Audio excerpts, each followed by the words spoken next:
દ્વારકાધીશ મંદિર ખાતે પૂનમ ભરવાનો અપરંપાર મહિમા છે। આ મહિમા શા માટે છે મેં અગાઉ પણ આ સ્ટોરી મૂકેલી છે દ્વારકા ટોડીની અંદર કે શા માટે લોકો અહીંયા પૂનમ ભરવા આવે છે અને પૂનમ ભરવાની પ્રથા ક્યારથી શરૂ થઈ તો એ તમે અગાઉની સ્ટોરીની અંદર જોઈ શકો છો। અને તેમાંય આજે અષાઢ સુદ પૂર્ણિમા કે જે ગુરુ પૂર્ણિમા કહેવાય છે તો ગુરુ પૂર્ણિમાના દિવસે પણ ભગવાન શ્રી દ્વારકાધીશ અને કૃષ્ણનો મહિમા છે।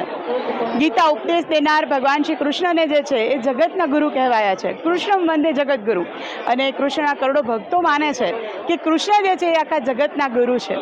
એ હિસાબે ગુરુ પૂર્ણિમાના આશીર્વાદ લેવા માટે થઈ અને ગુરુ પૂર્ણિમાની ઉજવણી કરવા માટે થઈને કરોડો ભક્તો જે છે એ આતુર હોય છે દ્વારકાધીશના દર્શન કરવા માટે થઈને।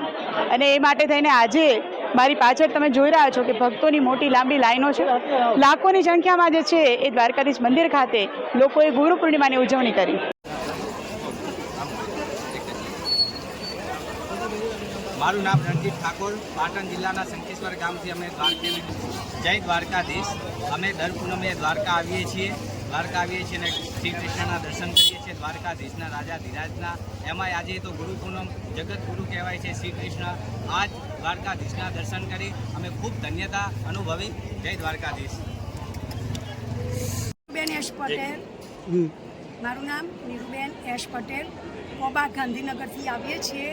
આ ધજા અમારી ગુરુ પૂર્ણિમાની આ ધજા અમારી લાઈફ ટાઈમની છે અને એનો લાભ ભગવાને અમને આપ્યો છે। એ લાભથી અમે બધાને પણ લાભ આપીએ છીએ અને આ પૂર્ણ દિવસ ગુરુ પૂર્ણિમા કહેવાય। જે ગુરુ પૂર્ણિમા જે લોકો બધા ગુરુને પૂજતા એમ પણ અમે પણ ગુરુને પૂજવા માટે અહીંયા આવીએ એ જ રીતે અમને આ ધજાનો લાભ મળ્યો। એ ધજાનો લાભ માટે હું ખૂબ ખૂબ આભારી છું।